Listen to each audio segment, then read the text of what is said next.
दर्शकबिन नमस्कार, म कुलबहादुर ओली उपस्थित भइसकेको छु। देशको पछिल्लो राजनीतिक अवस्था, त्यसैगरी कोभिडले यति बेला देश र जनताको लागि एकदमै ठुलो समस्याहरू र ठुलो जटिलहरू दिन प्रतिदिनहरू बढ्दै गइरहेको छ र यति बेला देशका विभिन्न तह र तबकाबाट देश र जनताप्रति पोजिटिभ भावना राख्नुहुने राजनीतिक दल, सामाजिक अभियन्ता र युवाहरू भने क्रमिक रूपमा जाग्ने क्रम भने यति बेला हरपरहरमा जारी नै रहेको छ। यसैको पेरिफेरीमा रहेर अहिले देशमा पछिल्लो अवस्था के भइरहेको छ र सामाजिक अभियन्ताहरूले के गरिरहनु भएको छ, यसै पेरिफेरीमा कुराकानी गर्नको लागि म नेसनल पेप्सनका पूर्व अध्यक्ष तथा समाजसेवी व्यक्तित्व, सामाजिक बौद्धिक अभियन्ता आदरणीय कर्णबहादुर शाहीसँग मैले विशेष कुराकानी गर्न गइरहेको छु। सर, हजुरलाई यहाँलाई स्वागत छ। धन्यवाद।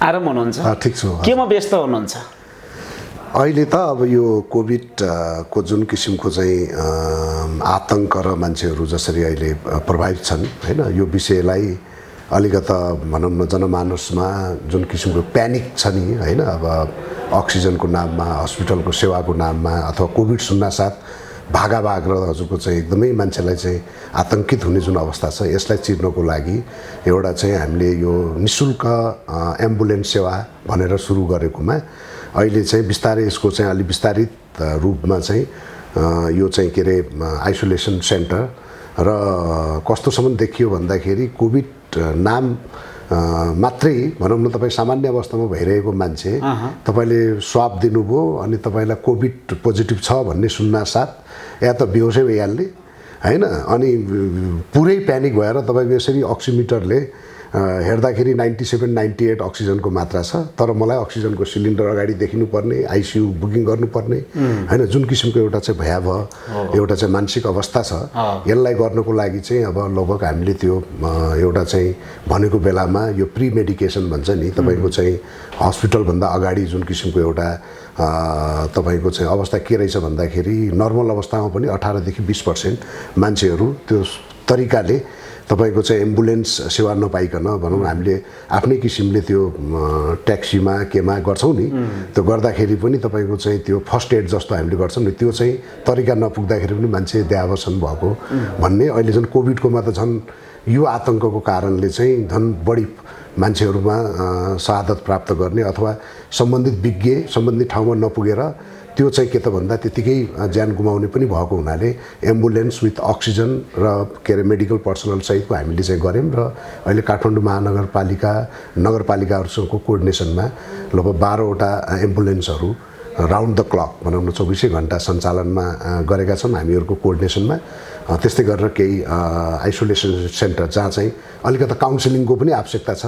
अब कतिपय त तपाईँको अब रोगको कारणले सिर्जना भएको एउटा समस्या भयो, त्योभन्दा पनि के त भन्दा यो जे जति पनि अब मिडियामा आएको कुरा, सरकारी माध्यमबाट प्रसिद्ध कुराहरू सबै हेर्दाखेरि चाहिँ जनमानसमा जुन किसिमको एउटा प्यानिक सिचुएसन छ, त्यो सिचुएसनलाई कम्तीमा अक्सिजन, कम्तीमा स्वास्थ्यको परामर्श त्यो खालको गर्न सकिन्छ भनेर त्यसरी चाहिँ अहिले लगभग अगुवाई गर्नुहुने विभिन्न पेसा व्यवसायका नेतृत्व गर्नुहुने साथीहरू, सामाजिक अभियन्ताहरू सबै मिलेर यो कार्यक्रमलाई अगाडि बढाइरहेछौँ। विश्वमा अनि विश्व मात्रै नभएर नेपालमा चाहिँ यो कोरोना भाइरसले एउटा ठुलो आतंकको रूप नै एउटा फैलिसकेको छ। यो कोरोनाको प्रभावबाट हरेक नेपालीहरू कोही पनि चाहिँ एकदम अछुतो रहेका छैनन्। सबै डर, त्रास र एकदमै के हुने हो, कस्तो हुने हो भन्ने खालको एउटा जनतामा ठुलो सन्तास छ भने एकातिर सरकार यति बेला चाहिँ नि कुर्सीको खेलमा चाहिँ प्रधानमन्त्री लगायत विभिन्न मुख्यमन्त्रीहरूको चाहिँ नि यति बेला राउन्ड टेबल वरिपरि सरकार घुमिरहेको जस्तो यति बेला जनताले देखिरहेका छन्। अक्सिजनको अभाव छ। यस्तो बेला तपाईँले यो कार्यक्रम सुरुवात गर्नुभएको छ, यसमा कतिको सम्भव हुने देख्नु भएको छ हैन, को जोडिनु भएको छ र यसले नेपाल सरकारलाई कस्तो खालको सन्देश दिन सक्छ? हैन, पहिलो कुरा त हामी एउटा चाहिँ जनताद्वारा अनुमोदित भनेका र देशको चाहिँ राज्य संरचनामा बसेकाहरू जसले चाहिँ देशको ढुकुटीबाट तलब भत्ता लिएर देशको सेवा गर्छु भनेकाहरूको अहिले हामीले अवस्था हेर्ने हो भने यस्तो चाहिँ तपाईँको चाहिँ जनताहरू आतंकित भइरहेका बेलामा तपाईँको अवस्था कस्तो छ भन्दाखेरि केन्द्रले सङ्घलाई देखाउने, सङ्घले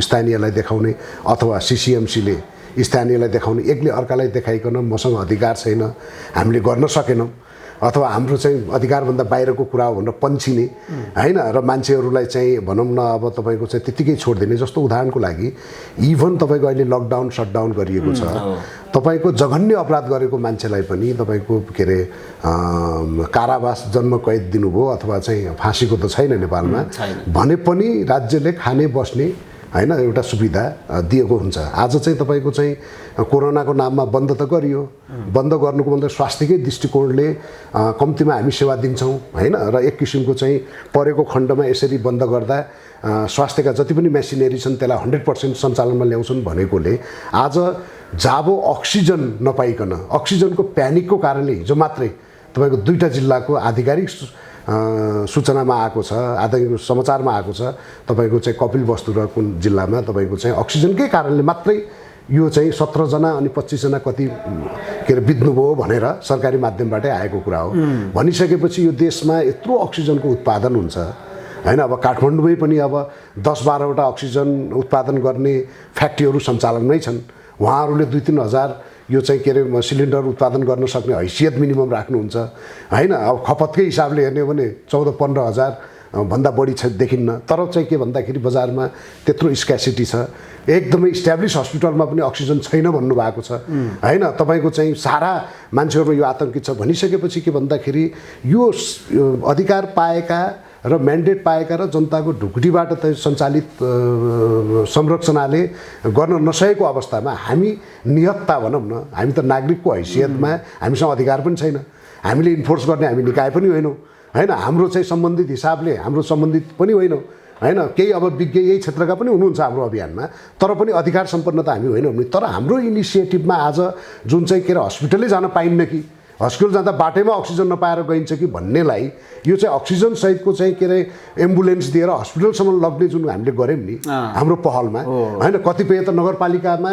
रहेका एम्बुलेन्सलाई हामीले चाहिँ एक्टिभेट गऱ्यौँ होइन। यो सबै गर्नुको पछाडि इनिसिएटिभ लिँदा होइन, अधिकार नभएकाले गर्न सक्छ भने अधिकार भएकाले त झनै गर्न सक्नुपर्ने। तर तपाईँले आफ्नो प्रश्नमै उत्तर दिइसक्नुभयो होइन। तर जसले म्यान्डेट पाएका हुन् यसले के देखाउँछ भने अहिलेको राजनीति गर्ने अगुवाई गर्ने नेतृत्व र राजनीतिक दल र यो राज्य संरचना फेलियर हो यो होइन। यो वास्तवमा मान्छेले भन्छ अब स्वास्थ्यको दृष्टिकोणले स्वास्थ्यको संरचना फेलियर भन्ने पनि आयो होइन। त्यो होइन, स्वास्थ्यको संरचना होइन कि राजनीतिक व्यवस्था र जुन गभर्निङ एउटा गार्जियनसिप त राजनीति हो नि त।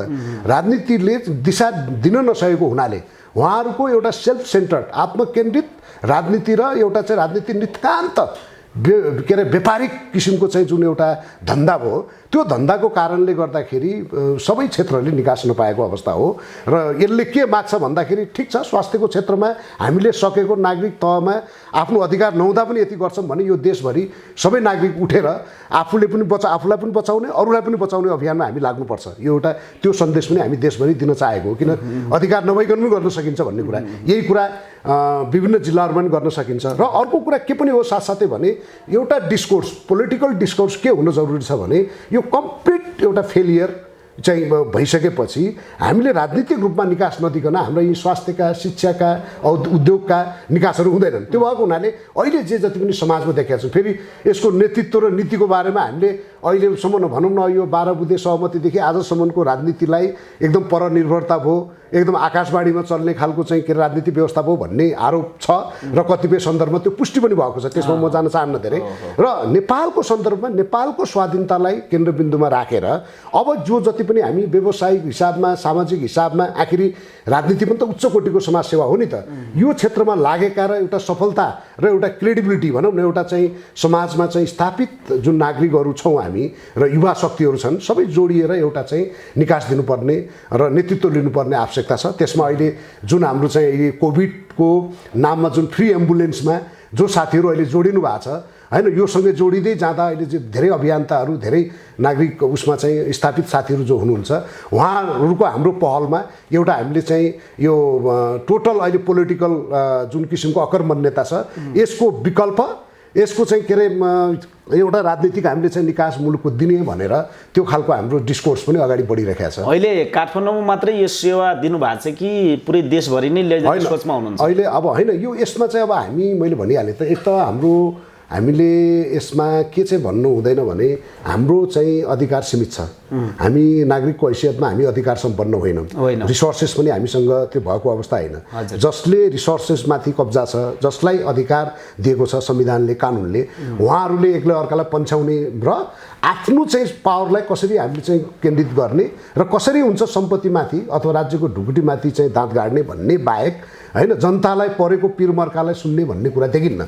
अब यो अवस्थामा हामी पनि के हो त भन्दाखेरि निरीह भएर र अहिले गरेका राजनीति, अहिले बोलेका मान्छेहरूको विरुद्धमा उही प्रतिक्रिया दिने प्रतिक्रियावादी जस्तो हुन्छ नि तपाईँको, हैन गरेको कुरालाई एक्सनको रियाक्सन मात्रै दिनु होइन कि सल्युसन दिने हिसाबले हामीले एउटा राजनीतिक एउटा चाहिँ हामीले छलफल, एउटा नेतृत्व र एउटा विकल्प हामीले चाहिँ हामीले दिने भन्ने कुरामा हामी लगभग एउटा छलफलमा छौँ हैन। र त्यो हामीले नयाँ विकल्प पनि दिँदैछौँ। र अर्कोतिर जहाँसम्म स्वास्थ्यको अहिलेको संवेदनशील घडीमा अहिलेको यो पोलिटिकल कुरा भन्दा, पक्ष विपक्ष भन्दा, यो यसको र त्यसको भन्ने भन्दा पनि हामी के भन्दा राज्य संयन्त्रसँगै जोडिकन सबैसँग जोडिएर कसरी हुन्छ यो प्यानिक सिचुएसनबाट कम्तीमा अक्सिजन छ है भन्ने मेसेज त दिन सक्नु पर्यो नि। कम्तीमा तपाईँलाई अप्ठ्यारो परेको खण्डमा घरबाट तपाईँको चाहिँ अस्पतालसम्म चाहिँ तपाईँलाई विथ अक्सिजन विथ के भन्छ तपाईँको चाहिँ एम्बुलेन्स सेवा दिन सकिन्छ भन्ने त्यो पनि एउटा आधारभूत कुरा हो। त्यस्तै गरेर त्यहाँ गइसकेपछि कम्तीमा तपाईँको स्वास्थ्यकर्मी आज 10,000 डक्टरहरू बेरोजगार छन्, 20,000 नर्सहरू बेरोजगार छन्। राज्यले चाहेको खण्डमा यदि स्वास्थ्यमा साँच्चीकै नेतृत्व गर्ने हो भने त सल्युसन यही छ नि त। ती हाम्रा चाहिँ स्वास्थ्यकर्मीहरूलाई एउटा हाम्रो चाहिँ एउटा क्र्यास कोर्स जस्तो गरेर अहिलेको यो पेन्डेमिक सिचुएसनमा कसरी जाने, इन्फेक्सियस डिजिजमा कसरी हामी गर्ने भनेर त्यो पनि त एउटा हामीले अल्पकालीन एउटा चाहिँ कार्यक्रमहरू ल्याउन सक्छौँ। अनि त्यो मैले किन यो भनिरहेको छु भने यतिखेर पक्ष विपक्ष भन्दा पनि यो अवस्थामा हामीले चाहिँ निकास दिनको लागि र यो प्यानिक सिचुएसनभन्दा माथि लानु कि किन भन्दा अहिले त मान्छेलाई डर के भइसक्यो भने अब मलाई कोभिड लाग्यो, अब मैले अक्सिजन पाउन्न कि, अब मैले चाहिँ आइसियु पाउँदैन कि, अथवा मैले डक्टरसँग छलफल गर्न पाउँदैन कि भन्ने कुराले पनि मान्छे प्यानिक भएको छ होइन। त्यो कुरा त कम्तीमा छ है भन्ने सन्देश दिनको लागि चाहिँ अहिले नागरिक तहमा जे हामीले यहाँ गरेका छौँ, कति जिल्लाहरूमा सुरु पनि गर्नुभएको छ।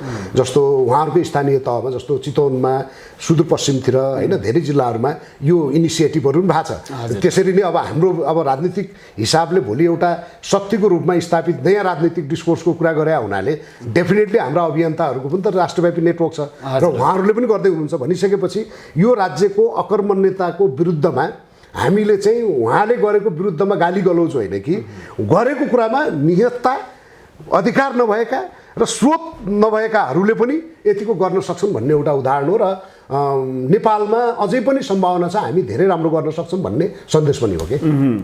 यति बेला देशमा चाहिँ यो कोरोना भाइरसको सँगसँगै चाहिँ लकडाउन भइरहँदा धेरै मान्छेहरू, धेरै जुन गरिबको चाहिँ नि चपेटामुनि रहेका धेरै व्यक्तित्वहरू खान नपाएर भोकै मर्नुपर्ने अवस्था त आफ्नो ठाउँमा छँदैछ नै।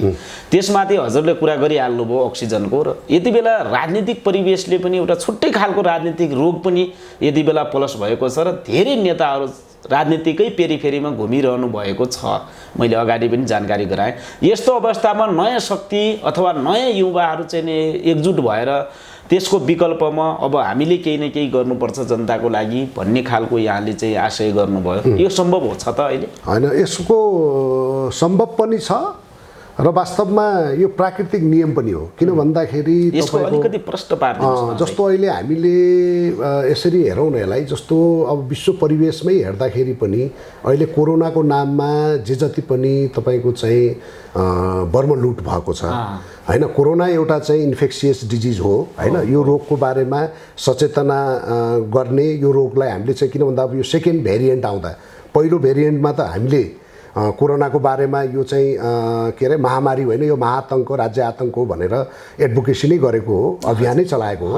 र त्यसमा धेरै हदसम्म हामी मात्रै होइन विश्वभरि नै त्यो खालको चाहिँ एक किसिमको अभियान पनि भयो र स्वस्फूर्त ढङ्गबाट विश्वमा नागरिकहरू आजको दिनसम्म पनि युरोप अमेरिकामा ठुल्ठुला प्रदर्शनहरू पनि भइरहेका छन्। किन भन्दा यो चाहिँ मेडिकल माफियादेखि लिएर तपाईँको राज्य संयन्त्रले जसरी एउटा चाहिँ के त भन्दा एउटा रोगको नाममा जुन किसिमको बर्मलुट गरेको छ र एउटा चाहिँ के अरे भनौँ न अब रोग भन्नासाथ मैले किन जोड्न खोजेँ भने यो अलिकति तपाईँको क्वेसन भन्दा कोरोनासँग जोडिएको हुनाले म अलिकति प्रश्न पार्न चाहन्छु। जस्तो तपाईँको विश्व स्वास्थ्य सङ्गठनकै मापदण्डलाई तपाईँले स्वास्थ्यको मापदण्डलाई हेर्नुभयो भने मान्छेको स्वास्थ्य भनेको 3टा पक्ष हुन्छ भन्छ।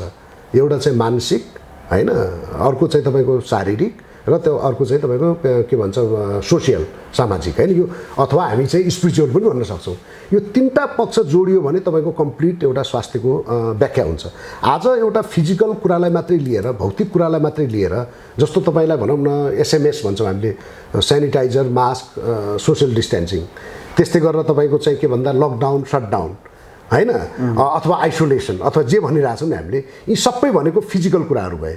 अनि मेन्टल कुरामा के भयो त भन्दा मिडियामा जे कुराहरू आइरहेको छ मिडियामा उहाँहरूले एकदमै डरलाग्दो जस्तो सरकारी प्रवक्ताहरूले के बोलिराख्नु भएको छ भन्दा अब हाम्रो काबुभन्दा बाहिर गयो भन्नुहुन्छ र उहाँहरूले के भन्दाखेरि यतिका मान्छेहरू यसरी मरे भन्ने कुरालाई जुन चित्रण गर्नुहुन्छ भयावह चित्रहरू उहाँहरूले जहिले पस्किराख्नु भएको छ त्यसले के गर्यो त भन्दाखेरि तपाईँले सजगताको लागि अवेरनेसको लागि त्यो सामग्री पस्किनु भएको छ कि मान्छेलाई के अरे डरलाई स्थापित गर्ने गरेर स्वीकारोक्ति भन्छ नि डरलाई स्थापित गर्नुको लागि गर्नुभएको छ भन्दा अहिलेसम्म भएको डरलाई स्थापित गर्ने मिडियाको विशेष गरेर मिडिया के अरे मेन स्ट्रिम मिडिया हैन मूलधारका सञ्चार माध्यमले गरेको रवैया र सरकारी जुन अकर्मण्यता हो र उहाँहरूले जुन चाहिँ डरलाई स्थापित गर्ने जुन काम गर्नुभएको छ यसको पछाडि सन्चो हुनको लागि आज भनौँ न तपाईँको 15 करोड जनसङ्ख्या सङ्क्रमित हुँदै गर्दा 13 करोड चाहिँ बिना दबाई सन्चो भएर घर फर्केको अवस्था छ नि त। आजको दिनसम्म पनि के हो त भन्दा र कुरै गर्ने हो भने संसारको कुनै यस्तो विज्ञ छैन कुनै यस्तो हस्पिटल छैन जसले कोरोनालाई हजुरको चाहिँ कोरोनाको दबाई दिएर सन्चो गरोस् हैन। कोरोना तपाईँ सङ्क्रमित भइसकेपछि तपाईँको सिम्टम अनुसारको लक्षण अनुसारको दबाई गर्ने त हो नि तपाईँको कोरोनाकै दबाई भन्ने त छैन नि। तर पनि त 15 करोडमा 13 करोड मान्छे त सन्चो भएर घर फर्के नि। त्यो 13 करोड फर्केको पछाडिको कारण के छ यसको बारेमा सञ्चार माध्यममा छलफल हुनु पर्दैन होला। कसैलाई एकदमै गाह्रो भएको छ अहिलेको उसमा एकदमै इम्युनिटी हाई भएकोलाई यसले छुँदैन भन्ने थियो भने सेकेन्ड भेरिएन्टमा अहिले युवाहरूमा पनि बढी सङ्क्रमित भएको देखिन्छ। युवाहरूलाई बढी अप्ठ्यारो भएको हैन अक्सिजनको लेभल स्वाट्टै घटेको यी सबै कुराहरूको एउटा रिसर्चले पछि त्यसलाई क्लियर गर्ला हैन। त्यसमा म धेरै जान चाहन्न। मैले के भन्न खोजेँ भने एकरो ढङ्गबाट भौतिक कुरालाई मात्रै लिएर जुन पेलान गरिएको छ जसका कारणले डर सृजना भएर मान्छेहरूको जुन एउटा प्यानिक अवस्थामा एकदमै हेल्पलेस भन्छ नि हेल्पलेस अवस्थामा जुन जनसमुदाय अथवा मान्छेहरू बाँचेका छन् हैन कोरोनाको नाम सुना साथ मान्छे बेहोस हुनुपर्ने जुन अवस्था छ यो अवस्थाको के हो त यसको चाहिँ उपचार के हस्पिटल अथवा हामीले भनेको चिज मात्रै हो कि उनको मानसिक कुरा पनि हो।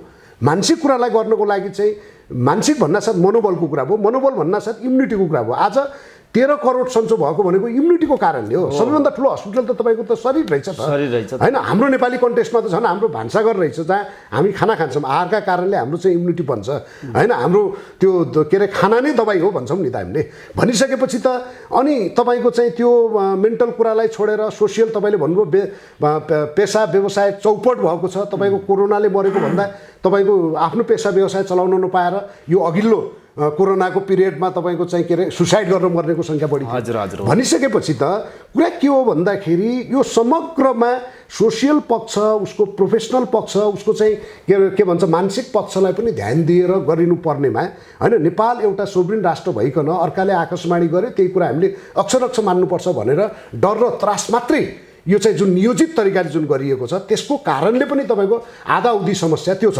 त्यो भएको हुनाले पहिलो मेरो आग्रह के छ भने अब जनस्वास्थ्यमा लागेका विज्ञहरू नै मिडियामा आएर रोइराख्नु भएको छ। विज्ञहरू भने त त्यो अन्तिम अवस्थासम्म पनि तिमी बाँच्छौ है भन्ने खालको सन्देश दिनुपर्नेमा उहाँले अवेरनेसको नाममा बोल्नुभएको कुरामा मलाई आपत्ति छैन। तर उहाँले आफै आएर रोएर यो त यति डरलाग्दो चिज रहेछ कि यो सोही मान्छे ढल्छ भन्ने हिसाबबाट बोलिदिँदाखेरि आम मान्छे जसले विज्ञान बुझेका छैनन् जसले यसको डेप्थमा स्टडी गरेका छैनन् जसले भाइरसको बारेमा ज्ञान छैन उहाँहरूले चाहिँ एकरो ढङ्गबाट बुझिदिँदाखेरि आज तपाईँको के त भन्दा जुन भयावह अवस्था छ यसलाई पहिलो त यो चाहिँ हामीले जुन सचेतनाको जुन कार्यक्रम छ जुन एडभोकेसीको कुरा छ त्यसमा त्यो प्याटर्नमा चेन्ज ल्याउनुपर्छ भन्ने मेरो चाहिँ पहिलो आग्रह छ नम्बर 1। किनभने कसैले ग्यारेन्टी गर्न सक्दैन कि यो पल्टको सेकेन्ड भेरिएन्ट आयो अर्कोचोटि कोरोना यहाँ त यही धन्दा त अर्को 2-3 वर्षसम्म जान्छ र अर्को कुरा व्यवहारिक हिसाबले पनि कोरोनाको एउटा म्युटेड फर्ममा भइसकेपछि अर्को भेरिएन्ट फेरि पनि आउँछ भनिसकेपछि त हामी त के हुनु पर्यो भन्दा यसरी आफ्नो लाइफलाई बन्द गरेर हैन बन्धक बनाएर न पेसा व्यवसाय सारा कुरा तपाईँको बन्धक बनाएर कसरी लाइफ चल्न सक्छ, देश चल्न सक्छ, समाज चल्न सक्छ। त्यो भएको हुनाले यसको एउटा चाहिँ एमिकेबल सल्युसन हामीले निकाल्नुपर्छ, नम्बर 1। नम्बर 2, राज्य भनेको जहिले पनि गार्जेन हो। उदाहरणको लागि आज पेसा व्यवसायहरू बन्द छन्। सुरुमै मैले भनिसकेँ तपाईँको चाहिँ अपराधीलाई त बचाउनुपर्छ भनिसकेपछि आज सारा पेसा व्यवसाय जसको चाहिँ घर त भाडामा लिएर चलाउनु भएको छ, भाडा तिर्न नसक्दा घरपिटीले ताला लगाइदिने अवस्था छ। अनि त्यस्तै गरेर तपाईँको चाहिँ यहाँ ब्याङ्कको मिटर अन भएको छ, यो बिचमा चाहिँ कोभिडको सरकारले बन्द गर्यो हैन, मौद्रिक नीति भनेर भदौमा ल्याए, तर चाहिँ त्यो मिटर जुन अन भएको छ नि ब्याङ्कको, त्यो मिटर त अनै छ, तपाईँले ब्याज तिर्नै पर्छ। आज पनि तपाईँले हेर्नुभयो भने यता लकडाउन छ तर ब्याङ्कबाट आउने एसएमएसहरू तपाईँको किस्ता तिर्नु भएन भन्ने कुरामा त हैन, अब त्यो भोलिदेखि लिएर भोलि ब्ल्याक लिस्टिङ छ भने त ब्याङ्कले त गर्छ। हिजोको हाम्रो पहिलो कोभिडको त हामीलाई अनुभव छ। त्यो कुरामा सरकारबाट त्यस्तो खालको केही राहत प्याकेज केही पनि छैन। त्यो त परै जाओस्, तपाईँ करमा त्यो सार्वजनिक यातायात क्षेत्रमा तपाईँको ग्रेन स्टिकरको 5200% तपाईँको जरिवाना लगाए यो गएको उसमा, जबकि आधाभन्दा बढी समय भनौँ न 8-9 महिना त चलाउनै पाउनु भएन गाडीहरू, तर पनि त्यो जरिवाना लगाएर जसरी भए पनि कर असुल्ने। अनि त्यो गर्दाखेरि के भयो त भन्दा देशको एउटा इन्टरप्रिन्योरसिप, देशको उद्यमशीलता ध्वस्त भएको अवस्था छ। उद्यमशीलता ध्वस्त हुनु भनेको देशको इकोनोमी ध्वस्त हुने हो हैन। इकोनोमी पनि नहुने, उद्यमशीलता पनि नहुने, केही नहुने भनेपछि अनि राजनीति मात्रै गर्ने, अनि राजनीति आफ्नो व्यापार मात्रै, आफ्नो के भन्छ ठेकापट्टा र आफ्नो धन्दा भनेको राजनीतिक जुन धन्दा छ नि हैन, आत्मकेन्द्रित धन्दा, त्यो मात्रै चलाउने हो भने देश कसरी अगाडि बढ्छ। त्यो भएको हुनाले पनि हामीले चाहिँ पोलिटिकल एउटा निकास खोज्नुपर्छ भन्ने हो। यो खास मान्छेले छ नि हाम्रो अहिले नेपालमा चाहिँ जडीबुटीदेखि लिएर अथाह चाहिँ औषधि जन्य जुन घरेलु औषधिहरू पनि धेरै मात्रामै छ। तर नेपाल सरकार अथवा हजुरहरू जस्तो बौद्धिक सर्कलको व्यक्तित्वहरूले पनि आफ्नो भान्सामा अर्थात् चाहिँ आफ्नो जे चाहिँ उत्पादन हुन्छ यसको चाहिँ एउटा जुन लेखाजोखा गरेर जुन यो औषधिहरू उत्पादन गरेर कमसेकम जनतामा केही राहत हुने खालको एउटा औषधि बनाइदिन पाए पनि मनोबलहरू केही उच्च हुन सक्थ्यो कि यसतर्फ ध्यान किन नगएको होला? हैन, यो उल्टो चाहिँ खुलिरहेका कतिपय जुन आयुर्वेदहरूले चाहिँ बनाइराख्नु भएको पनि सरकारले अथवा पुलिस प्रशासनले बन्द गरिदिरहेको अवस्था छ र विदेशी औषधिलाई मात्रै उच्च प्राथमिकता दिइरहेको अवस्था छ। के हाम्रो देशमा घरेलु औषधिहरू छैनन् होला यसलाई? होइन, अब यस्तो छ तपाईँको अहिले जुन हामीले एलोपेथिक मेडिकेसन सिस्टम जुन भन्छौँ नि अहिलेको आधुनिक औषध विज्ञान, यसको इतिहास हामी 200 वर्षको इतिहास हो। योभन्दा अगाडिकै उपचार हुन्थेनन्। हाम्रो बाबुबाजेहरू एकदमै रोगी थिए त, 100-150 वर्षसम्म बाँचेको हामीले इतिहास सुनेका छौँ नि हैन। उनीहरूलाई पनि त हिजोको अवस्थामा उपचार पद्धति थियो। नेपालको कन्टेक्स्टमा आयुर्वेद विज्ञानको त तपाईँको आयुर्वेद अनुसन्धान तथा तालिम केन्द्र भनेर कीर्तिपुरमा अफिसै छ त हैन। आयुर्वेदको यत्रो संरक्षणै बनाएका छन्। तर तपाईँको चाहिँ दुःखका साथ भन्नुपर्छ हैन, आयुर्वेदबाट पास गर्ने डक्टरको चाहिँ जुन प्रोटोकल हो हैन, यो एलोपेथिक मेडिकेसनबाट पास गर्ने डाक्टरको चाहिँ तपाईँको प्रोटोकलै सरकारी हिसाबमा एउटालाई खरदारमा राखेको छ भने एउटालाई सेक्सन अफिसरको लेभलमा राखेको छ भनिसकेपछि मैले यो किन भनेको भने नेपाल त संसारकै लागि उदाहरण हुनुपर्ने। तपाईँले जुन प्रश्न कतिपय तपाईँको अब हाम्रो जडीबुटीको देश होइन, हामी चाहिँ एकदमै तपाईँको चाहिँ त्यो भन्छौँ। र अर्को कुरा आयुर्वेद विज्ञान हाम्रो त यो पूर्वीय दर्शन अनुसारको त एउटा चाहिँ मेरुदण्ड हो त। र कतिपय एलोपेथिक मेडिकेसनमा तपाईँले एलोपेथिकका तपाईँको विज्ञहरूसँग तपाईँले सोध्नु होला, आयुर्वेदको विज्ञहरूसँग सोध्नु होला, कतिपय त्यो अपरेसन गर्नेदेखि लिएर मेडिकेसनमा तपाईँको आयुर्वेदको आधारमा बनाइएको हो, विकास भएको हो। योभन्दा लामो इतिहास बोकेको हो नि त। र आयुर्वेदको के हो भने एलोपेथिकको कतिपय जस्तो तपाईँको इमर्जेन्सी सर्भिसेसहरू हैन, तपाईँ जस्तो तपाईँलाई पेन भयो, पेन किलर खानुहुन्छ तुरुन्तै रिलिफ भयो नि त हैन। त्यस्तै गरेर तपाईँको चाहिँ के अरे डायग्नोसिस गर्नुहुन्छ तपाईँको हैन, के भएको रहेछ भनेर डायग्नोसिस गर्ने इन्फ्रास्ट्रक्चर जुन बनेको छ एलोपेथीको, त्यो एउटा चाहिँ ठुलो एउटा सफलता हो। तर कतिपय दबाईहरू तपाईँहरूको दबाई भनेको दबाउने हो भन्ने खालको छ नि त एलोपेथिकमा। चाहे तपाईँ सुगरको खानुहोस्, चाहे तपाईँको प्रेसरको खानुहोस्, तपाईँलाई दिँदै भन्छ जिन्दैभर खानुपर्छ है भन्ने हुन्छ। र तपाईँले त्यो खानु भनेको आज खानुभयो भोलि फेरि खानुपर्छ।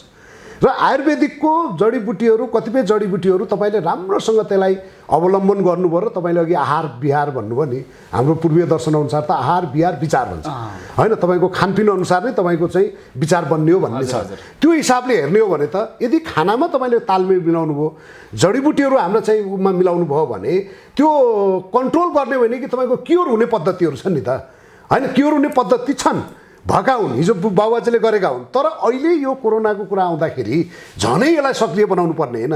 कम्तीमा पहिलो लहरमा जुन किसिमको आतङ्क सिर्जना गरियो त्यत्रो 1 वर्षसम्म, अनि त्यो आयुर्वेद विज्ञानलाई सुताउने हो, त्यो उसलाई सँगै राखेर नेपालको एउटा चाहिँ इन्टिग्रेटेड ट्रिटमेन्ट सिस्टम के हुनसक्छ भनेर छलफल चलाउँदा आयुर्वेदका चाहिँ सम्भावनाहरू जुन व्यवहारमा जो के अरे डाक्टर साहबहरूले जे काम गरिराख्नु भएको छ उहाँहरूले ल्याएर गर्दा त केही न केही, किन भन्दा संसारमा यो चाहिँ के त भन्दा कोभिडको कुरा आइसकेपछि कतिपय देशहरूले गरेका छन् त्यस्तो काम।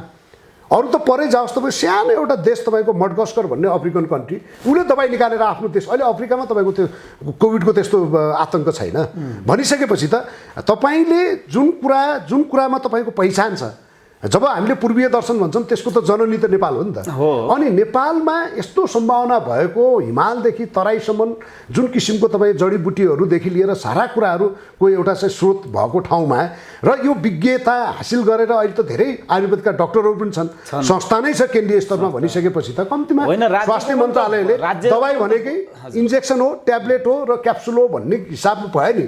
जसरी राजनीति तपाईँको पराधीन छ, आज 12 बुँदे सहमतिदेखि आजसम्म हेर्दै जाँदा तपाईँको प्रत्येक कुरामा आज हुने जो भनौँ न अब साँझसम्म केपी ओली हुने कि को हुने भन्ने जुन अहिले के अरे तपाईँको जोड घटाउ हुँदैछ त्यसमा पनि तपाईँको चाहिँ बाहिरको चलखेल छ, बाहिरको कसलाई निर्देशित छ, कसलाई के भनिएको छ त्यो आधारमा हुन्छ भन्ने जुन आएको छ होइन। तपाईँको एमसिसी लगायतका कुराहरू जुन आइरहेका छन् त्यो सबै तपाईँले अध्ययन गर्ने हो भने त तपाईँको स्वास्थ्यदेखि लिएर सबै कुरामा पराधीनता भयो। यसले केले गर्दा भयो भन्दा त आखिर त राज्य व्यवस्था हो।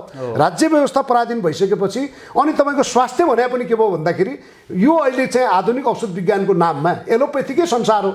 आयुर्वेद भने होइन हाम्रो चाहिँ उयो के अरे कर्मकाण्डी चिज हो भन्ने किसिमबाट त्यसलाई कर्नरमा राखिदिएर देशको पहिचान, देशले दिन सक्ने सल्युसन र हाम्रो आफ्नो चाहिँ एउटा इन्डिपेन्डेन्ट स्वावलम्बी एउटा स्वास्थ्य प्रणाली बनाउनेतिर त हामी उन्मुख भएनौँ। किन भएनौँ भन्दा यसको केन्द्र भागमा त हजुरको चाहिँ पराधीन राजनीतिक शक्ति, पराधीन र राजनीतिक नेता र तपाईँको आकाशवाणीबाट चल्ने चाहिँ राजनीतिक संरचनाको कारणले भयो। त्यो भएको हुनाले पनि स्वाधीनताको लागि, देशको लागि, रक्षाको लागि र देशको विकासको लागि एउटा के भने नयाँ शक्तिको आवश्यकता र त्यो अनुसारको तपाईँको स्वास्थ्य नीति, त्यो अनुसारको शिक्षा नीति, उद्योग नीति बन्नुपर्ने आवश्यकता देखिन्छ।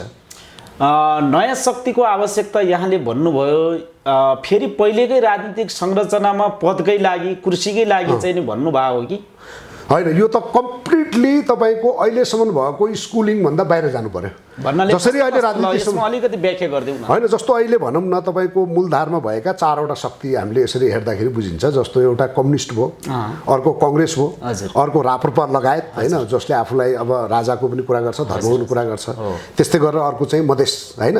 यो 4वटा मूलधारका यी राजनीतिक शक्ति भए। अब अरू विभिन्न किसिमले जोडिएका छन्, त्योभन्दा त पृथक ढङ्गको राजनीतिक विचारधाराहरू भएको छैन नि त।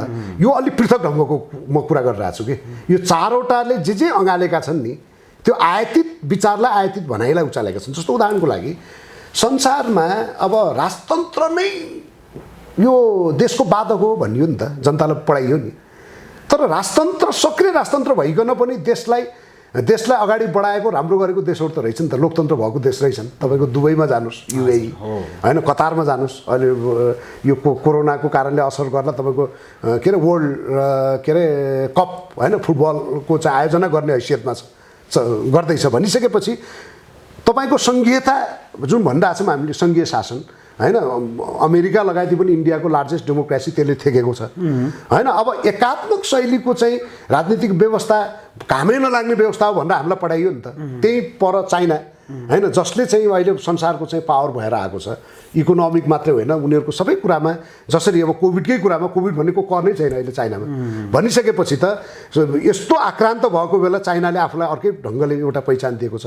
त्यस्तै गरेर तपाईँको चाहिँ विभिन्न किसिमको योभन्दा अझ उन्नत लोकतन्त्र, सङ्घीयता नभइकन पनि, गणतन्त्र नभइकन पनि योभन्दा उन्नत लोकतन्त्र, आवधिक निर्वाचन अनि जनताको चाहिँ मन जितेर भनौँ न तपाईँको देशको चाहिँ पर्चेसिङ क्यापेसिटी बढाएर उद्योग धन्दा सारा कुरा गरेका देशहरू त छन् नि त। अनि भनिसकेपछि त यो वादको नाममा जुन स्कुलिङ जनतामा लगियो होइन, यो वाद आउँदाखेरि सारा संसार हुन्छ भनियो र व्यक्तिगत एउटा चाहिँ के अरे झुन्ड बनाएर जुन शक्तिमा जहिले पनि रमाउने, शक्तिको वरिपरि बसेर तपाईँको त्यो राज्यमा एउटा के भन्छ तपाईँको चाहिँ कोषमा बर्मलुट गर्ने जुन किसिमको चाहिँ धन्दा भयो, त्यो धन्दाको कारणले के भयो त भन्दा त्यसलाई प्रोटेक्सन गर्नको लागि बाह्य शक्तिको यो या त्यो नाममा जो आडमा जुन काम गरियो त्यसले नेपालका जति पनि राजनीतिक शक्तिहरू छन् स्वाधीनताभन्दा पनि परनिर्भरता र अर्काको चाहिँ इसारामा चल्ने भइसकेपछि यसले एउटा निकास खोजेको भन्ने त्यो भयो।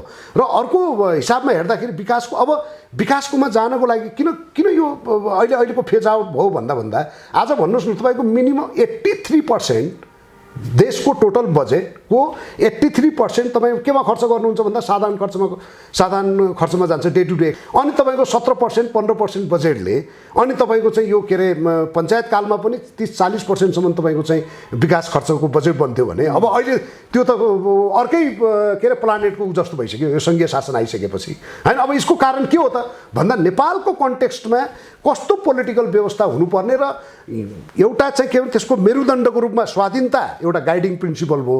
अनि त्यसमा लोकतन्त्र र तपाईँको चाहिँ के त भन्दाखेरि ह्युमन राइट्सका कुराहरूलाई होइन फन्डामेन्टल कुरालाई कायम राखेर तपाईँको चाहिँ के त भन्दाखेरि नेपालको कन्टेक्स्टमा अनि कस्तो खालको व्यवस्था गर्ने शासकीय स्वरूप कस्तो हुने भन्ने विषयको एउटा छलफल भयो। र अल्टिमेटली के हो भने डेलिभरीकै कुरा आयो कि अल्टिमेटली भनेको गुड गभर्नेन्सकै कुरा आयो, अल्टिमेटली तपाईँले गर्ने विकासकै कुरा आयो। त्यो कुरालाई गर्ने खालको योजना सहितको यो होइन कि तपाईँले एउटा नारा लगाउनु भयो, नाराको पछाडि प्रोग्रामै नहुने। तपाईँको प्रोग्राम के त तपाईँले ल स्वास्थ्य इन्टिग्रेटेड ट्रिटमेन्ट सिस्टम त भन्नुभयो, अनि इन्टिग्रेटेड कसरी हुनसक्छ नि त होइन। त्यसका चाहिँ त्यो के अरे रोड म्याप के हुन् त भन्ने सम्बन्धको लेखाजोखा हुनु पर्यो। यहाँ त के भयो भने सङ्घीय शासन आएपछि संसार हुन्छ, अनि सङ्घीय शासनमा जुन स्वायत्तताको कुरा गरियो होइन, अनि तपाईँको अहिले जुन 7वटा प्रदेश अनि 753वटा गाउँपालिका नगरपालिका जुन बनाइयो, अनि यो आधारमा जुन केन्द्र र यो के अरे 7वटा 8वटा ठाउँमा जुन संसद चलाइयो भनौँ न, यो चलाइसकेपछि यसले दिएको फिडब्याक के त आउटपुट के त भन्दाखेरि त्यही तपाईँको 83% साधारण खर्चमा हुने कुरामा यसले कन्ट्रिब्युसन गर्यो होइन। अनि जनतालाई डेलिभरी गर्ने कुरामा त अहिले देखियो यस्तो सङ्कटको बेलामा एउटा अक्सिजन तपाईँ निकाल्न सक्नुहुन्न। यो नेपालमा चाहिँ अहिले तपाईँले जुन यो अक्सिजनको क्षेत्रमा पनि यति बेला सवाल उठाइरहनु भएको छ तपाईँ लगायत धेरैजनाले, यो खास हस्पिटलहरूमा अक्सिजनको अभाव हुनको कारण चाहिँ के रहेछ? के साँच्चीकै अक्सिजन नभएको हो कि के रहेछ? यसको बारेमा केही बुझ्नु होइन। यसमा त एउटा त जुन किसिमको कोरोनाको नाममा जुन आतङ्क भएको छ हजुर, यो चाहिँ के अरे सजगता भन्दा पनि मान्छेको चाहिँ मनमा डर स्थापित गरिएको छ, जसका कारणले मान्छेहरूले अलिकति हुने खानेहरूले सुरुवाती दिनदेखि नै स्टक राखिदिएको हुनाले अनावश्यक स्टक घर घरमा राखिदिएको हुनाले र उत्पादन गर्ने अहिले कतिपय ठाउँमा के पनि छ भने स्वास्थ्यको नाममा बर्मलुट पनि छ कि तपाईँको म एउटालाई पर्टिकुलर भन्न चाहन्न, तर कतिपय ठाउँमा जस्तो तपाईँले व्यक्तिगत हिसाबमा अक्सिजनको सिलिन्डर सप्लाई गर्नुभएको छ, तपाईँ 500 रुपियाँ 400 रुपियाँ भरिने अक्सिजनको सिलिन्डरलाई होइन तपाईँले 4 गुणा 5 गुणा बढी पैसा लिएर इन्डिभिजुअल त तपाईँले म्यानुपुलेट गर्न पाए नि। त्यसरी गरेर तपाईँको घर घरमा सप्लाई गर्ने पनि एउटा धन्दा चलेको छ व्यक्तिगत। अनि स्टक किन भन्दा मान्छे डरायो नि त, डराइसकेपछि त भोलि राज्यको कुरा त्यही हो, राज्यले त गार्जेनसिप लिँदैन, घरमा थुनिदिएको छ, पेसा चलायो कि चलाएन, खायो कि खाएन, बुझिदिने भनिदिने त्यो अरू देश जस्तो त छैन नि यहाँ। अनि त्यो अवस्थामा त मान्छे त सतर्क भयो नि त। भोलि मलाई केही परिहाल्यो अथवा घरमा कोही मान्छे बुजुर्ग छन्, कोही अलिक अस्वस्थ छन् भने अक्सिजन तलमाथि भयो भने त पाइन्न भन्ने एउटा त्यो डर स्थापित भइसकेपछि, प्यानिक भइसकेपछि उहाँहरूले सकेको लगाएर होइन सिलिन्डरहरू जुन किसिमले स्टक राख्नुभयो घरमा, त्यसले पनि तपाईँको भएको के भने सिलिन्डरहरूको अभाव त्यो भएको। तर अक्सिजन उत्पादनको हिसाबले जति कारखानाहरू जे जस्तो छन् त्यो हेर्दाखेरि जुन चाहिने डिमान्ड हेर्ने हो भने सप्लाईको लागि अक्सिजन प्रशस्त मात्रामा उत्पादन हुँदो रहेछ होइन। अब जस्तो 1-2टा त चलेकै छैनन् भन्ने पनि आयो, चलेकाहरूकोबाट गर्दा पनि तपाईँको हस्पिटल, तपाईँको आइसोलेसन सेन्टर र बिरामीहरूलाई दिने अक्सिजन प्रशस्त पुग्छ। एउटा स्टक भइदियो, अर्को त्यसको मोनिटरिङ हुन्छ नि, एउटा जुन एउटा सबैभन्दा ठुलो कुरा त राज्य भनेको त्यही देखिनुपर्ने हो नि त। एउटा चाहिँ जहाँ अब अहिले के गर्यो भन्दा तपाईँ अहिलेको स्थिति के भन्दा यो सारा सिलिन्डरहरू लुकाइसकेपछि मान्छेहरूले लगिसकेपछि त्यसलाई फेरि सेन्ट्रलाइज गर्ने स्वास्थ्य मन्त्रालय सिसिएमसीको अनुमति चाहिने। अब त तपाईँ फेरि अवस्था कहाँ आयो भने तपाईँले सास लिन पनि अब केपीलाई अथवा सिसिएमसीलाई सोध्नुपर्ने भयो कि अब उनीहरूको अनुमति लिएर मात्रै अक्सिजनको कुरा छ क्या अहिले भनिसकेपछि तपाईँले या त पहिल्यै प्लान गरेर एउटा स्ट्राटेजिक हिसाबमा यो भयावह अवस्था आउँछ, यो आइसकेपछि हस्पिटलमा मिनिमम हामीले यसरी गर्नुपर्छ यहाँ छ भनेर एउटा यो त प्लान अनुसारको गर्नुपर्ने हो नि त सरकारले। अनि उसले त लकडाउन र सटडाउन गरेको त प्लान अनुसार रहेनछ नि। यहाँ त बर्मलुट गर्नलाई घरमा थुनेर आफ्नो धन्दा चलाउनलाई र संसदमा को सरकार बन्ने र कसरी बर्मलुट गर्ने र कोभिडकै नाममा परियोजनाको नाममा आएका अरबौँ रुपियाँ कसरी गर्ने र यो चाहिँ स्वास्थ्यमा जे जति पनि बदमासी भएका छन् अहिले सामानहरू 400-500 पर्ने अक्सिमिटर 27-2800मा पाउने यी सबै जुन छन् नि तपाईँको यो सबै कुरा गराउनको लागि घरमा मान्छेलाई थुनिदिएर गरेको देखियो के यो थुनेर प्लान गरेर तपाईको चाहिँ एकदम सुविधा दिनको लागि स्वास्थ्यमा वार्ती तपाईको हस्पिटलमा बेडहरू चलायमान गराउनको लागि बिरामीलाई एकदमै स्वास्थ्य कर्मीलाई एकदम उपचार दिनको लागि भन्ने देखिएन के यहाँ धन्दा चलाउनलाई देखियो के अनि त्यो भएको हुनाले हामीले पोलिटिकल इन्टरभेन्सन नगरी उपाय छैन बुझ्नुभएन त्यसको लागि चाहिँ यो डिस्कोर्सको आवश्यकता हो अहिले नेपालमा चाहिँ सर यो विभिन्न मिडियाहरू पत्र पत्रिकाहरूमा पनि त्यसै गरी युट्युब अथवा फेसबुक धेरै ठाउँमा चाहिँ सामाजिक सञ्जालमा कस्तो खालको समाचारहरू आइरहेको छ भने यति बेला देशमा जताकतै लकडाउन छ र मान्छेहरू घर घरमा बन्धक भएका छन् घर घरमा बन्धक बस्ने बेला घरै आइसी आफ्नो चाहिँ नि मानसिक चाहिँ तनावको कारण कतिपय मान्छेहरू चाहिँ अहिले पनि चाहिँ आत्महत्या गर्ने अवस्था कतिपयको घर परिवारमा एकदमै चाहिँ एक खालको चाहिँ नराम्रो खालको झगडाहरू भइरहेको त्यसै गरी घर घरमा खानेकुराहरू नै नभइदिएको यस्ता खालका धेरै समस्याहरू यति बेला चाहिँ हामीले सुनिरहेका छौँ ती सबै जनताहरूलाई यति बेला हाम्रो क्रिएटिभ खबर हेरेर बस्नुभएका तमाम जनताहरू जो यति बेला मेचीदेखि महाकाली संसारभर हेर्दै हुनुहुन्छ उहाँहरूलाई के सुझाव दिन चाहनुहुन्छ तपाईँले सरकारले त एक खालको चाहिँ एउटा जुन डरको एउटा जुन भयो भन्नुभयो होइन तपाईँले एकदमै हुन पनि हो जस्तो लागिरहेको छ धेरै जनताहरूलाई के भन्न चाहनुहुन्छ होइन पहिलो कुरा त अब रोगसँग लड्ने सबैभन्दा ठुलो अचुक बाण भनेको हाम्रो चाहिँ रोगसँग लड्ने प्रतिरक्षा प्रणाली जसलाई हामीले इम्युनिटी भन्छौँ इम्युनिटी बलियो बनाउनको लागि हाम्रो मनोबललाई उच्च राख्नुपर्ने हुन्छ अब त्यो उच्च राख्नुको लागि जे जति पनि समाचारहरू सम्प्रेषण भएका छन् सरकारी माध्यमले जे जस्तो भनेको छ त्यो कुरामा मात्रै ड्राई गर्न भएन त्यो कुरा मात्रै भर पर्नु पर्ने अवस्था भएन किनभने अहिले सामाजिक सञ्जाल सबै हिसाबले गर्दा हामीले चाहेको इन्फर्मेसनहरू हेर्न सक्छौँ त्यो भन्न खोजे मैले के हो भने पहिलो कुरा त इम्युनिटीलाई बुस्ट गर्ने मनोबललाई उच्च राख्ने विधिहरू के छन् हैन हाम्रो दैनिकीमा कसरी ल्याउने भन्ने कुरामा हामीले त्यसमा पनि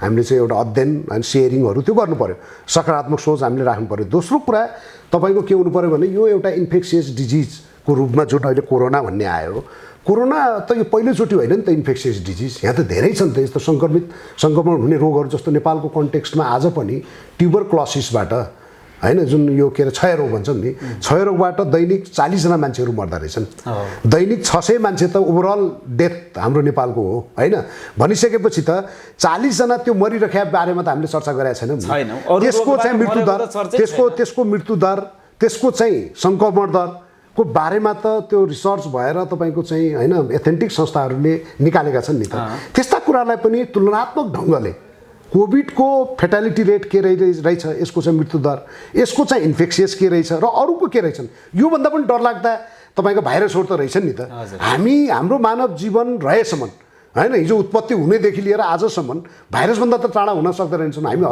करोडौँ भाइरसले हामी घेरेका हुन्छौँ भोलि पनि फेरि अर्को भेरिएन्टको नाममा अन्त नाममा हुन्छ भनिसकेपछि के अरे भाइरससँगै जिउने भाइरससँगै तपाईँको लड्ने भाइरससँगै तपाईँको चाहिँ के त भन्दा अगाडि बढ्ने स्वस्थ जीवन अगाडि बढाउने पद्धति के हुन सक्छ त भन्ने विषयमा हैन डराएर एकदम छेकबार गरेर सारा मनोबल कमजोर गरेर कोभिड भएर तहस नहस हुने होइन कि कोभिड लाग्न सक्छ मलाई म जिउँदो मान्छेलाई बिरामी हुने हो इन्फेक्सियस डिजिज लाग्छ त्यस्ता कुरालाई हामीले चाहिँ गर्नको लागि इम्युनिटी बढाउने र अरू अल्टरनेटिभ हाम्रा इन्फर्मेसन्सहरू पनि र अरू तुलनात्मक कुराहरूलाई पनि अगाडि ल्याएर मनोबललाई अलिकति बलियो बनायौँ भने लगभग तपाईँको आधाभन्दा बढी समस्या त्यहाँ सल्भ हुन्छ अब त्यसपछि गएर तपाईँको चाहिँ जुन पेसा व्यवसायको बारेमा छ राज्यले सल्युसन त दिएको छैन लकडाउनमाथि लकडाउन थोएको छ अर्को 2 हप्ता भन्यो अर्को 3 हप्ता भन्यो को कति बन्द भयो कतिले आत्महत्या गरे कसको के भयो भन्ने ब्याङ्क्रप्ट भयो हैन लिलामी भयो के भयो त सोध्नेवाला छैन यो अवस्थामा हामी एकजुट हुनुपर्ने अवस्था पनि छ देशलाई बचाउनलाई देशको अर्थतन्त्रलाई बचाउनलाई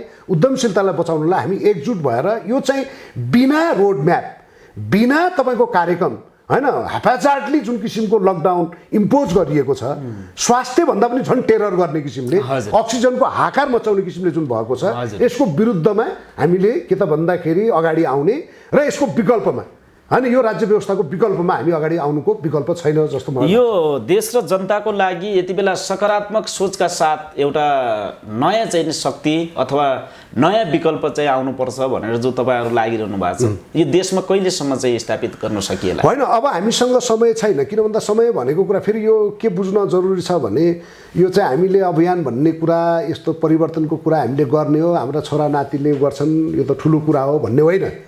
तपाईँले सुरु गर्नु भने तपाईँको जीवनकालमा तपाईँले टुङ्ग्याउनुपर्छ कि होइन। त्यो भएको हुनाले यो हामीले चाहिँ एकदमै अहिले रोपेर कहिले खाम्ला भन्ने कुरो पनि होइन। अहिले के हो भने यो राजनीतिक जति दिन ढिलो हुँदैछ नि, जति महिना वर्ष यो बित्दैछ त्यति नै देश खोक्रो हुँदैछ। आर्थिक रूपमा भयभरका कल कारखानाहरू बन्दै हुँदैछन्। तपाईँका भएका जति पनि व्यवसायीहरू, सेवा प्रदायकहरू होइन, तपाईँका जति पनि म्यानुफ्याक्चरिङ कम्पनीहरू सब बन्द हुँदैछन्। त्यही तपाईँको मेडिकल माफिया र त्योसँग सम्बन्धित होइन तपाईँको चाहिँ के अरे बाहेक होइन जो चाहिँ तपाईँको षड्यन्त्र भएको छ नि ग्लोबली, त्यो बाहेक त तपाईँको अरू पेसा व्यवसाय तपाईँको चाहिँ लगभग उठ्नै नसक्ने गरेर थला पर्दैछन्। त्यो भएको हुनाले यो अर्थतन्त्र नै ध्वस्त हुने, हाम्रो जीवनै ध्वस्त हुने भइसकेपछि हामीले निकास यही उसमा दिनुपर्छ होइन। आज भोलि नै दिनुपर्छ। 1-2 वर्षमै तपाईँको यो आउने निर्वाचन जुन आम निर्वाचन हुन्छ नि, आम निर्वाचन अगाडि नै सल्युसन दिएर जनताको भर्डिक्ट लिएर तपाईँको परिवर्तन ल्याउनुपर्छ। र हामीले अब यसरी अब सशस्त्र ढङ्गले विद्रोह गर्ने, अवज्ञा आन्दोलन गर्ने त्यसको पनि कुनै अर्थ छैन। अब भनेको के हो भने संविधानले कम्तीमा एउटा राम्रो काम त गरेछ नि।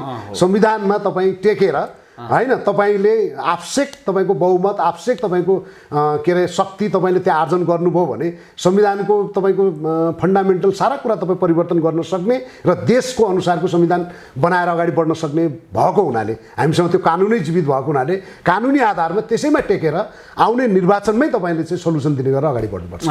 कोरोना महाआतङ्क हो, यसबाट चाहिँ एकदम यसको हल्लामा कोही पनि लाग्नु हुँदैन भन्ने खालको यहाँले गत साल पनि हामीले चाहिँ तपाईँको अन्तर्वार्ता लिएका थियौँ। लिने क्रममा यहाँले त्यति बेला धेरै महत्त्वपूर्ण कुराहरू गर्नुभएको थियो र त्यो भिडियो धेरै जनताहरूले पनि मन पराउनु भएको थियो। अहिले तपाईँको धारणा केही फरक छ कि के छ? होइन, अब महाआतङ्कको त कुनै उयो भएन, महाआतङ्क नै हो। किन भन्दाखेरि तपाईँको चाहिँ एउटा भौतिक कुरालाई मात्रै लिएर होइन, मान्छेको मानसिक सारा कुरा ध्वस्त पारेर मान्छेको मनोबल गिराएर जुन अवस्थामा पुर्याएको छ, निरीह बनाएको छ र बजारमा जुन किसिमको स्क्यासिटी होइन, फन्डामेन्टल कुरा हस्पिटल भन्नासाथ तपाईँको एउटा के भन्दाखेरि श्वास प्रश्वासमा समस्या आइसकेपछि तपाईँको अक्सिजन जस्तो बेसिक कुरामा यत्रो धन्दा चलेको छ भनिसकेपछि तपाईँ के कल्पना गर्न सक्नुहुन्छ भन्दाखेरि यो महाआतङ्कै हो भन्न सकिन्छ। जहाँसम्म अब यो सेकेन्ड भेरिएन्ट कोरोना आइसकेपछि अलिकति युवाहरूमा पनि इम्युनिटी राम्रो भएका युवाहरूमा पनि बढी देखियो, एकदम ठाउँको ठाउँ मान्छेहरू मरेका छन् त भन्ने कुरामा अब यसको एउटा फाइन्डिङ, एउटा रिसर्च पनि होला होइन, कालान्तरमा यसको वैज्ञानिक आधारहरू पनि निस्कला। तर मलाई जहाँसम्म लाग्छ कोरोनाको जुन किसिमको एउटा इन्फेक्सियस रेट र फेटालिटी रेट जुन भनिएको त्यसमा तलमाथि भएको छ जस्तो मलाई लाग्दैन। त्यो त्यही नै कायम भइसकेपछि हामीले मनोबललाई बलियो नबनाइकन, हिजो पनि भनेको थिएँ, म पहिला पनि भने, यो आतङ्कको पछाडि नलागिकन हामीले आफ्नो एउटा चाहिँ के त विवेक प्रयोग गरेर आफ्नो परिवारलाई, आफूलाई र समाजलाई एउटा के भने आतङ्कभन्दा माथि उठेर एउटा आफ्नो इम्युनिटीलाई बलियो बनाउने र यो भाइरसहरूसँग लड्नको लागि चाहिँ जुन हाम्रो प्रतिरक्षा प्रणाली, तपाईँ लडाइँमा जानु हुँदाखेरि त तपाईँको प्रतिरक्षा प्रणाली तपाईँको बोर्डरहरू राम्रो गर्नु भएन होइन, त्यहाँ राम्रो किसिमको वेपनहरू राख्नु परेन। अनि त्यो भनेको त तपाईँको त प्रतिरक्षा प्रणाली हो, तपाईँको इम्युनिटी हो। इम्युनिटी सारा ध्वस्त बनाउने, मनोबल ध्वस्त बनाउने, अनि इन्जेक्सन हान्न ठिक हुन्छ भन्नेबाट मुक्त हुनु पर्यो। पहिलो हाम्रो कोरोनासँगको लडाइँ भनेको हाम्रो प्रतिरक्षा प्रणाली भनेको इम्युनिटी नै हो। इम्युनिटी बुस्ट गर्नलाई मनोबल बलियो नै बनाउनु पर्यो र हाम्रो जीवन पद्धतिलाई पनि अलिकति रिभाइज गरेर अलिक सकारात्मक ढङ्गले फेस गऱ्यौँ भने हिजो मैले जे भनेको थिएँ त्यो कुरा अहिले पनि त्यो कुरा चाहिँ सार्थक हुन्छ र त्यसरी अगाडि बढ्नुपर्छ जस्तो लाग्छ मलाई। हामी आजको बसाइको अन्तिम चरणमा छौँ र हजुरसँग थप कुराकानी अर्को बसाइमा हामी पक्कै पनि लिने नै छौँ। अन्तिममा हाम्रो यस क्रिएटिभ खबर हेरेर बस्नुभएका, संसारभर रहनुभएका आम नेपालीलाई के भन्न चाहनुहुन्छ र जो यति बेला नागरिकहरूले हेर्दै हुनुहुन्छ उहाँहरूलाई के भन्न चाहनुहुन्छ? यहाँले संसारभर भन्नुभयो। अहिले हामी यो अभियानमा जोडिसकेपछि विशेष गरेर नेपाललाई वास्तवमै यो यस्तो हुँदो रहेछ कि आफ्नो घर छोडेपछि, आफ्नो साथी छोडेपछि साथीको भ्यालु, घरको भ्यालु हुन्छ भने जस्तो अहिले हामी नेपालमा बसेका छौँ। नेपालमा बसेर काम गर्नेहरूले नेपालको भ्यालु त्यति बुझ्दैनौँ, तर विदेशमा गएर जुन काम गर्नुभएको छ हाम्रो चाहिँ यत्रो 50-60 लाख जनशक्ति बाहिर छ, उहाँहरूको नेपालप्रतिको अगाध प्रेम र अहिलेको पेन्डेमिक सिचुएसनमा कसरी सहयोग गरौँ भनेर जुन किसिमको उहाँहरूले एकदमै सहयोगी हातहरू अगाडि बढाउनु भएको छ, त्यसले देखाउँछ नेपाललाई अगाडि बढाउनुको लागि त्यो हाम्रो शक्ति पनि हो। त्यो शक्ति त्यो उहाँहरू हाम्रो फेरि ब्रान्ड एम्बेसडर पनि हो नेपालको, होइन? उहाँहरूलाई हामीले चाहिँ सदुपयोग गरिकन त्यो पैसाको मात्रै कुरो छैन। नेपालका यति ठुला कुराहरू जस्तो अघि यहाँले आयुर्वेद विज्ञानको बारेमा कुरा गर्नुभयो। नेपाल चरम एउटा चाहिँ के त भन्दा सम्भावना बोकेको देशका यत्र 60 लाख तपाईँको एम्बेसडरहरू विश्वमा छरिरहनु भएको छ। उहाँहरू मार्फत हाम्रो पोजिटिभ कुरालाई पनि अगाडि बढाउने र यो अहिलेको पेन्डेमिक अथवा अहिलेको महामारी अथवा महाआतङ्कको विरुद्धमा जानको लागि उहाँहरूको देशमा अलिकता भनौँ न अब पश्चिमा देशहरूमा यस्ता कुराहरू धेरै आएका छन्। कोरोनाको बारेमा धेरै रिसर्चहरू भएका छन्, उहाँहरूले बुझ्नु भएको छ। ती बुझेका कुराहरूले समाजमा नकारात्मक जुन किसिमको चाहिँ एडभोकेसी भएको छ। अहिले त होडबाजी कस्तो छ भन्दाखेरि कसले अगाडि न्युज दिने भन्ने छ कि हामी सामाजिक सञ्जालमा पनि कसले अगाडि स्ट्याटस लेख्ने, मान्छे मरेको हुन्न, अब संस्कार कहाँसम्म पुग्यो कि तपाईँको मरेको हुन्न, अनि तपाईँको चाहिँ अब यो लगभग सकिएको हो कि भनेर डक्टरले के भन्न पाएको छ नि स्ट्याटसमा फलाना श्रद्धाञ्जली। अस्ति नवीन राज जोशीको बारेमा भयो नि त, सरी भने। अब यो होडबाजी मिडियामा पनि छ। तपाईँको अहिले भन्नुहोस् न, कोरोनाको नाम कोरोना मात्रै होइन नि, अन्तिम अवस्थामा सास फेर्न गाह्रो भएर मर्ने अवस्था हुन्छ नि। म त आफ्नो बुवालाई काखमा मैले देखेको छु कि भेन्टिलेटरमा देखाएको छु कि अवस्था। तपाईँको त्यो अन्तिम अवस्थामा कोरोना मात्रै होइन नि, योभन्दा अगाडि 2 वर्ष अगाडि तपाईँ कल्पना गर्नुहोस्, जब सास फेर्न घिटी भएको बेला भिडियो खिच्नुभयो भने अनि त्यो भयावह हुन्छ कि हुँदैन? अहिले कोरोनाको मात्रै भयावह हो। आज के कोरोनाले मात्रै 600 मान्छे त डेली मरिरहेछ नि त नेपालमा, 1.5 लाख मान्छे त विश्वमा मर्छ नि त। अनि त्यो अन्तिम अवस्थाको मरेको पिक्चर देखाउने के उद्देश्यले हो त? आज तपाईँको 3 लाख 3.5 लाखमा 3 लाख मान्छे घर फर्केको बारेमा कुरा गर्ने कि नगर्ने? त्यही त, जसको अहिलेसम्म औषधि बनेको छैन, पहिले नै थियो नि त, जसको औषधि नै बनिएको थिएन, त्यो बेला पनि त धेरै कोरोनाका बिरामीहरू सन्चो भएर जानुभएको। एकातिर भनिएको छ औषधि पनि बनेको छैन, अर्कोतिर फेरि औषधि चाहिँ पत्ता लाग्दैछ भनेर के खुवाएर फेरि सन्चो बनाउने यस्तो खालको होइन। औषधि त छँदै छैन, काहीँ कसैले गर्दैनन् पनि। अहिले पनि डक्टरहरूले के मेहनत गर्नुभएको छ भने उहाँहरूले सिम्टम अनुसार, उहाँहरू त जे भए पनि त डक्टरहरूले ज्यान बचाउने हो नि त। ज्यानभन्दा ठुलो कुरो त केही छैन नि। अरू कुरा त हामी डिबेट गर्दै गरौँला, कोरोनाको के छ रेट कसो छ भोलि छलफल गरौँला। तर आज त के हो भने मान्छे प्यानिक भए पनि जे भए पनि तपाईँको मान्छे त मरिरहेछ नि त। मान्छेमा त्यो एउटा चाहिँ के भन्ने डर र त्रास त छ नि। त्योभन्दा माथि उठाउनुको लागि त डाक्टर साहबहरू त खट्नु भएको छ नि। डाक्टर साहबहरू खट्नु भएको छ र उहाँहरूले पनि त सकेको के गर्नुभएको हो भने जे सिम्टम देखिएको छ लक्षणको आधारमा सिटामल दिनुपर्ने कि अर्को दबाई दिनुपर्ने कि एन्टिबायोटिक चलाउनु पर्ने कि के गर्नुपर्ने त्यो उहाँको आफ्नो बुद्धिले भ्यासुन गर्नुभएको छ। तर कोरोनाकै दबाई त छैन नि। त त्यही भएर पनि मान्छेले के बुझिदिनु पर्यो भने तपाईँले हस्पिटलमा गएर सारा हुन्छ भन्ने होइन। तपाईँले राम्रो कन्सल्टेन्टसँग सल्लाह लिनुहोस्, तर घरमै बस्नुभयो भने कम्तीमा झ्याल ढोका खोलेर अक्सिजन फ्री राखेर होइन, तपाईँको चाहिँ घरको एउटा केयरिङ वातावरणमा राम्रो खानपिनमा बस्नुभयो भने हस्पिटलको भन्दा केयर हुन्छ नि। आज त स्थिति के छ भने मैले अघि भने त अक्सिमिटरले 97 देखाएको छ, तर तपाईँलाई चाहिँ अक्सिजनको सिलिन्डर चाहियो। यदि तपाईँलाई चाहिएको छैन भने किन तपाईँले अक्सिजन ओगट्ने अथवा आइसियु किन ओगट्ने? होइन, त्यो त तपाईँलाई सम्बन्धित जो निडी मान्छे हो त्यसले पाओस् न। अब यो किन भयो त भन्दा यसको पछाडिको कारण यो राज्य आतङ्कै हो। यो यसको पछाडि यो मेन स्ट्रिम मिडिया नै हो। उहाँहरूले जुन किसिमको चाहिँ अब यसलाई मिलोमतो भन्नुहोस्, यसलाई कन्स्पाइरेसी भन्नुहोस्, ग्लोबल समस्या भन्नुहोस्, यो त डिबेटमा आएको कुरा हो, छरप्रष्ट भएको कुरा हो होइन। अब यो सबै के भएको छ त भन्दा मान्छेलाई आतङ्कित गर्ने नै काम भएको छ र हामी त्यसबाट माथि उठ्न जरुरी छ। त्यो भएर मैले यति लामो व्याख्या गर्नुको पछाडि भूमिका बनाउनुको पछाडि के हो भने अझै पनि हामी अगाडि बढ्नको लागि यदि मनोबललाई उच्च राख्यौँ र यसका अरू तपाईँको चाहिँ वैकल्पिक विषयहरूमा अगाडि गयौँ भने हामीले चाहिँ आफ्नो, किन भन्दा अब सरकारले कसैले हाम्रो ज्यान नजोगाइसक्ने भएपछि तपाईँ हामी नागरिकले आफ्नो लागि आफै गर्नुपर्ने भएपछि हामीले आफ्नो लागि एउटा सुरक्षा कवच बलियो बनाएर जाउँ भन्ने मेरो व्यस्तताका बावजुद पनि हामीलाई समय दिनुभयो, तपाईँलाई धेरै धेरै धन्यवाद। हवस् त दर्शकबिन, यतिन्जेलसम्म तपाईँले हामीलाई हेर्नुभयो। कस्तो लाग्यो जस्तो लाग्यो त्यस्तै सल्लाह सुझाव र पक्कै पनि कमेन्ट गर्न नभुल्नुहोला। साथै हाम्रो च्यानललाई सब्सक्राइब गरेर यो भिडियो संसारभर रहेका हरेक नेपालीहरूको माझमा पक्कै पनि पुर्याइदिनु होला। आजको बसाइमा नेसनल पेप्सनका पूर्व केन्द्रीय अध्यक्ष तथा सामाजिक अभियन्ता कर्णबहादुर शाहीसँग अहिले भर्खरै मात्र कुराकानी गऱ्यौँ। यो कुराकानी गरिसकेपछि पक्कै पनि सब्सक्राइब गर्दै गर्नुहोला भन्दै आजको यो बसाइबाट क्यामेरा पर्सन दिपेन्द्र प्रकाश केसीको साथमा म कुलबहादुर ओली पनि बिदा माग्न चाहन्छु। अर्को बसाइमा फरक अतिथिको साथमा उपस्थित हुनेछु। नमस्कार।